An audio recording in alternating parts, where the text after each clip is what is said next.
Hey, ladies and gentlemen, it's real late on Hot 97. And first of all, I'm very excited to have this gentleman here. He's officially a double XL freshman, which is a big deal. Gangster. Denzel Curry's in the building. Yo, what's going on? Now, when you rep where you're from, do you say Miami or you're more specific than that? Nah, man, I'd say South Florida. I represent the whole thing. So you don't want people to label you, even though you are like basically what? It's basically a suburb of Miami, right? I wouldn't say that. Nah. How far is it? Like, it's almost by Broward. It's almost by Miramar. Like, we're damn near by county line. So how far is it? If you want to go to Prime 112 and get a steak, how far are you going? Shit, I don't even know. I don't never been in Prime. It's downtown, all the way down, like all the way on the water, like by the beach. No, I'm way up north. I'm like way up north. Like downtown is more down south. Okay, so it's a straight up trek. Huh? It's a trek to get there. Yeah, pretty much. Like how far? But I mean, give me a rough Probably estimate. like good 20, 30 minutes. Okay, all right. Well, first of all, congratulations on the double XL. Thank you. Was that expected for you? Nah, it wasn't. When did that? When it's a process, we all know. But when did it start to take shape and become something that you really thought could happen? When I found out, like, I was chosen for it, I was just like, oh, shit. Because I remember 2 years prior, I was trying to get on the double XL, and the first 2 years was like, and like last year, I almost thought I had it because I had Ultimate. Ultimate just came out at that time, and then we did the video for it, and we did a pitch, and we almost had it, and we didn't have it. And this year, I just got it. So Ultimate's been out for that long. Yeah. And is that the first thing that really set it off for you? Nah. So how long has it been? How long have you actually been putting in work? I've been putting in work since I was 16. Wow. And how old are you now? I am 21. All right, so a good 5 years Yeah. of going for it. Mm-hmm. And when you were in school, were you a kid who was just like writing rhymes at all times? Yeah, pretty much. Like in my first 2 years of high school, I was at an art school, but I was still writing rhymes and going to poetry slams and stuff like that. And my favorite subject was language arts at the time. And my teacher, Miss Parrish, she was the one who really taught me how to write. And I ended up getting a 6 out of 6 on my FCAT writes. And that's like the highest score you could ever get on the writing test. Wow. So after that, like when I got kicked out of art school, I just took it and ran with it when I went to Carol City High because it was more creative freedom and I liked the atmosphere I was around at that time. So why'd you get kicked out of art school? Because I don't know, man. They just like they pick favorites at Dash, you know what I mean? Like, and I wasn't one of the favorites because they thought I had zero potential. So it was like, yo, we're just gonna kick him out. They didn't even give me a chance. So did you act up as a result? Nah, man. I was smart but lazy. But it was lazy also. Yeah. I mean, there had to be some, even if you weren't a favorite, something had to trigger the kick out. Yeah. So you weren't doing work. It wasn't like, I wouldn't say I wasn't doing work. They just thought I didn't have zero potential. Like I was doing the work. It's just that I wasn't like finishing it like incomplete. And like they thought I wasn't like trying. So at what point did you start trying? Oh, when I got kicked out. Really? So that was, it did work in that sense. It got you going. Yeah. When I got kicked out, I was just like, you know what? I have something to prove. And I gotta do this because this is something I really want to do. Do you find that you are that kind of person in general who likes having someone to prove wrong? Not even. I just like challenges. No matter what that challenge is. Because there's some people I know who literally will almost make up enemies. You know what I mean? To have them. For you, it's not about a person. Nah, it's just about a challenge. I don't like causing beef for no fucking reason. Like, sorry. Excuse my French. I don't like causing beef for no reason. Like, that's not me, man. You're not a person who enjoys tension. Nah. Yeah. I try to avoid it as much as possible. But if they bring it to my door, I just have to do what I gotta do. So around that time in high school, you start getting serious. And what's the process for you of getting serious? What do you then start doing? Because a lot of people watch these interviews. I would say more than anyone, man, of all these interviews that I do, you have the fans of the artists who watch, and then you have just fans of hip hop, and then you have people who want to do it. I mean, I just closed myself off, you know? Like, don't get me wrong, I still have friends and everything, but like I had to use it as a concentration because at the art school I was going to, they have these things called concentration pieces. You get what I'm saying? Mm-hmm. And that's something you had to focus on specifically. Yeah, I had to focus on this one thing as a concentration, which was a mixtape. And I just used it, had a theme behind it, and then it ended up being King Remember. Yeah. Excuse me. There you go. You're going to get there. King Remember Underground Tape 1991 to 1995 is a long name. That is a long name. And you made it difficult for yourself. What does the name of the tape mean? Oh, man, it was just like, I did a tape called Curry Was Here when I was like 14, and I was like really like Big Crit at the time. And then King Remember, it was just like, you know, King of the Mischievous South type stuff. And that ended up being the second tape, like King of the Mischievous South. So I wanted to continue it, but the first tape was King Remember.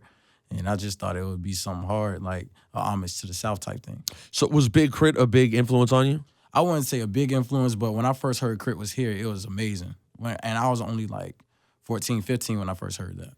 So he's just one of your favorite artists.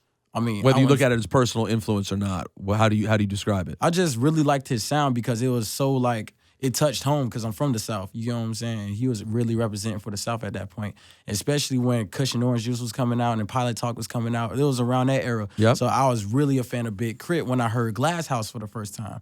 And then I heard Crit Was Here, and I was like, man, this is hard. And then it just inspired me to do like more Southern stuff. And then after that, when I got kicked out of Dash because I was doing tapes before, but it was just like, whatever, like kid play tapes. And then when I did King Remember It, I took it serious and actually took it to the South and like really expressed myself, It's funny. Now, Crit specifically is someone who makes me think that you're a specific kind of guy because there's all kinds of Southern music, hip hop that you could be influenced by in theory. Yeah, but there's a lot of stuff I'm influenced by in general. And Right. it doesn't even have to rely on music. Sometimes it's like movies, you know what I mean? Like I tell people I like Quentin Tarantino or I like Star Wars or I like this or I like that. You know what I'm saying? Anything that has an epic plot to it or something that's like cohesive and that I could listen to, like I'm gonna be a fan of. Even Lauryn Hill's album, like The Miseducation of Lauryn Hill, I just heard that. You know what I'm saying? I know like that. You thing just that- heard Lauryn I Hill. just heard the What were whole your album. thoughts? What were your thoughts? Dog, it was beautiful. It's amazing, right? Front to back. I know. I mean, I love hearing that. Like some people who are older, you're 21, so some people who you meet who are like I'm 36, who are like my age or older in their 40s, they get like angry or like overly mind blown when someone hasn't heard something classic. But I know what it was like for me, and like I didn't hear Stevie Wonder songs in the Key of Life till I was like 21 years old. So like I understand what it's like. So I get excited for people when I hear like you just got to hear Miseducation. Yeah. Like that's amazing. You must have been like, yo, it's because she does so many different things so well on that album. Yeah. And she destroyed the Grammys that year. I mean, it was just she had a hell of a run. Here's what I want to do. Let's introduce some people because there are a lot of people out there who appreciate what you're doing and are seeing it. Your videos have millions of views, and then of course there'll be a lot of people up here listening and watching who haven't checked you out yet. So let's get into Ultimate because that's a big record for you. So let's get into Ultimate real quick. His name is Denzel Curry. You can catch him on that Freshman XXL cover. And you have an album out right now. Yeah, it's called Imperial. And that's available on iTunes or wherever music is sold. Oh, nah. We made that specifically free. So for so this is everybody. free everywhere. Yeah, it's no free. purchasing of this. Nah. You can just go get it. You could Just get it on Google. SoundCloud, Okay. Spinrilla, Dat Piff. It's everywhere. Everywhere for free. How much fun are you having? You look like in your videos like you're having fun. Like you have a real nice sense of energy right off top. I mean, I've been hyper since I was a kid, so I'm always going to have fun with whatever I do. You know what I mean? If it's going to be drawing or rapping, I'm going to have fun with it regardless. Like, I did a Sway freestyle the other day, and everybody was tripping like, yo, this is terrible, da-da-da. And I was just like, bro, I'm freestyling. It's fun to me. Well, by the way, it's funny because I love the Sway freestyle thing is a great thing because you get some really amazing stuff. You get stuff that's not as amazing. And you also get a lot of people who don't understand what freestyling is. You did an actual freestyle. Yeah, I just actually freestyled because it was 5 Fingers of Death. Right, and right. I'm So just you like, can't- I'm not going to go with a pre-written, you get what I'm saying? No, that's like, whack. if he asked me to freestyle, You gotta I'm going do to it. freestyle. That's how it And is. it's play. Freestyling is like play. It's supposed to be fun. It's not supposed to be like, oh, man, he didn't take it serious. Like, I did take it serious because I freestyled. That's what, exactly. You were showing respect for it. Exactly. People don't know anything. Let me tell you something. Ignore everyone. You have to here's what you have to remember. The way you weight negative comments and the way you weight positive comments. Like we have a tendency, I think, to get, because you probably generally, if I was going your social media, 80, 90% of what you get all day is, I love this.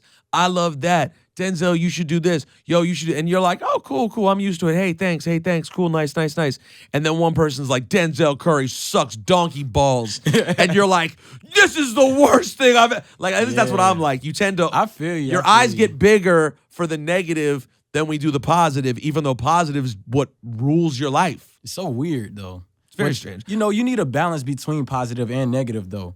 That's how True. life is. Because if you do everything that's just all good, I tell everybody this. If you do everything that's all good, you won't know what bad is, and then you'll be doing bad, and you'll be thinking it's good. Right. And if you just have bad, everything's just gonna go to hell. That's a very good point. How are you doing? How's the hip hop game doing for you financially? You doing pretty well? Oh yeah.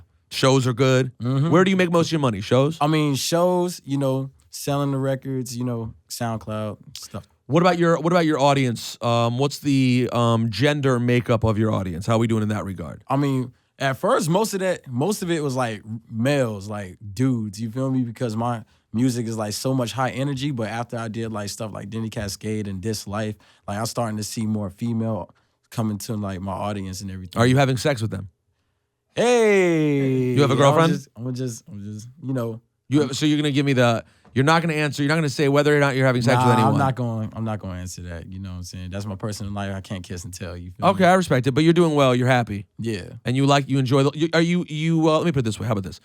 After a show, are you friendly? You like to take pictures with fans? People can plan on having a good experience with Denzel Curry, or do you get a little overwhelmed? And honestly, like I hate pictures. I hate taking pictures. See, this is good. Now we're getting somewhere. We can't talk about having sex, but we can talk about pictures. Yeah, I don't like taking pictures. For some reason, I just really don't like taking pictures. The first time I ever took pictures, I was like, yeah, I like this. And then like when people, like hundreds of people, I can't do it, man. There's too many flashes. Like I don't like taking pictures at all. I'd rather have a good conversation with a fan, like and chill out and smoke with them and chill or play football or something. You know that's what I'm unlikely. You don't have time all the time to play football. But I hear what you're saying. No, I'd rather be treated like a civilian than a celebrity, you know? So at first you thought it felt good because naturally it kind of is an ego boost. You're like, oh, this person wants a picture of me. That's nice.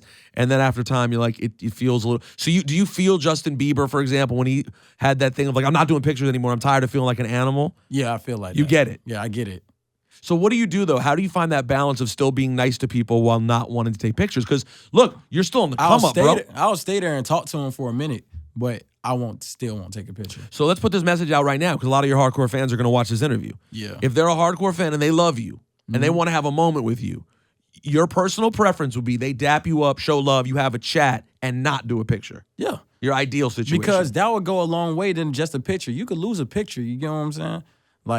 Like, oh yeah, I need a picture now. Like, oh dude, just talk to me, bro. I'm just a regular person like you. Like, what's going on with your life? People like pictures, and I get it. Listen, there have been moments. I've had a couple of specific moments in which it's very random the couple of times I've really wanted a picture.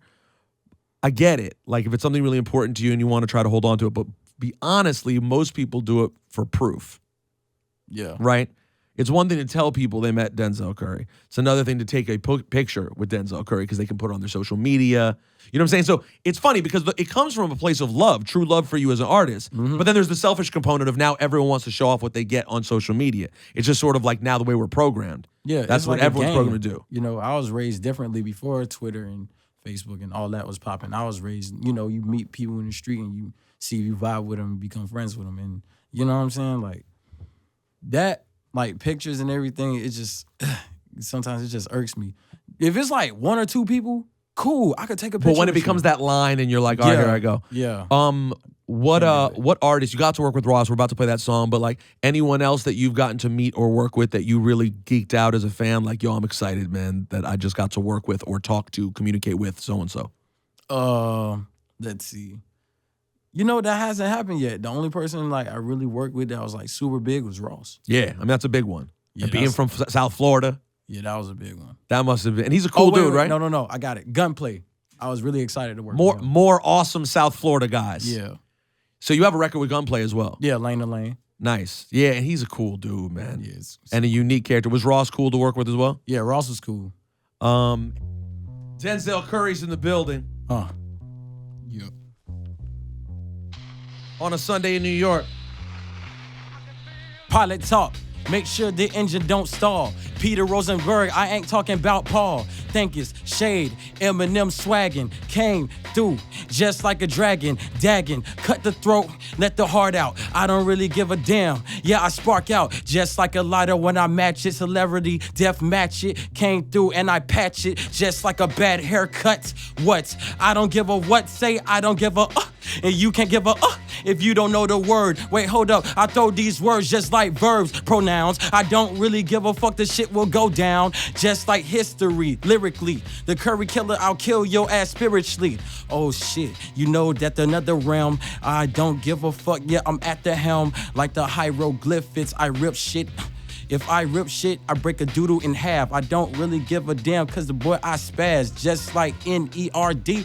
I'm not in school, nigga, I'm the ruler. I'm the teacher, you are the student, I'm the tutor. Yeah, you see the tutors came through, I'm the future. Future, I might diffuse ya, confuse ya with contusions. Yes, illusions that you can't even see in my parallel dimension. Did I fail to mention that you are an infant, a baby in this world that's a semen? Oh, I told you already that I'm a demon. Horns and a halo like Master Chief. I came through and you know that Denzel Curry's a beast. No 666, I read a Bible. Hit you with a shoddy Toto rifle. Just like Huey P. Newton when a rival comes. That be the police when they hit the side run. Yeah, you know the side run when the sidewalk. Yeah, you shoot. Ladies and gentlemen, that was fire, yo. Wait, no. You want to keep? No. Slow down. I can't. No, you can. I feel. Yeah, you got one more. You want to go one more? All right. Keep going, man. Denzel Curry is here. He's a double XL freshman. Imperial's out right now. All right. South Florida, stand up. Perfect dark. We parallel park at the park. Then we might depart like Leonard. Get it? Departed, lives like Leonardo DiCaprio. Oh shit, yeah, I cappuccino, coffee, got me hyper, when a viper, curry, look at my hair, it's like a spider, arachne. And you wanna talk about, yeah, you wanna get at me, just like a Twitter mention. I can't mention, you just a motherfucking nigga wants attention. If you wanna talk, I'll get it. Denzel Curry, Imperial's out right now. Bro, it's been a pleasure getting to meet you, man. Yeah. You know I'm freestyling if I tell you I don't give a fuck. No. 7 times in the bar. Yeah, you know I'm freestyling. Well, everyone has their, even the best freestyles in the world, you still have your crutch you got to go back to. Your thing is, and maybe it's just based on facts, you don't give an F. Yeah. And so you will hear it over and over again. Yo, that was dope though, man. Imperial's out right now. Thanks for stopping by, bro. Already. Denzel Curry, South Florida, stand up.